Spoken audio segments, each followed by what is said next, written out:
बिस्मिल्लाहिर्रहमानिर्रहीम। अस्सलाम वालेकुम। गुस्ल करने का तरीका। 1, पहले दोनों हाथ धोए जाएं। 2, फिर बाएं हाथ के साथ अपनी शर्मगाह को अच्छी तरह धोना चाहिए। बाद में हाथ पाक मिट्टी या साबुन से साफ करें। 3, फिर नमाज की तरह वज़ू करना चाहिए। पाँव गुस्ल से फारिग होने के बाद धोने चाहिए। वज़ू करने के बाद अपने सर के बालों में खलाल करें। इस तरह के हाथों की उंगलियां तर्क कर लें। दाएं हाथ से सर की दाएं जानिब और बाएं हाथ से सर की बाएं जानिब बालों में उंगलियां फेरें और बालों की जड़ों को निहायत अच्छी तरीके से तर्क करें।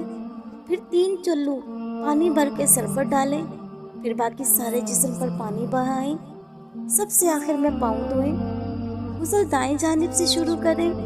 औरत ने अगर बालों को भिंडियों की सूरत में बांधा हो तो गुस्ल जनाबत या गुस्ल हैज़ के लिए इन्हें खोलना ज़रूरी नहीं, अलबत्ता मुस्तहब है। सिर्फ इतना भी काफ़ी है कि औरत अपने सर पर 3 चुल्लू पानी डाल दे। छुपकर और सत्तर ढाँप कर गुस्ल करना चाहिए।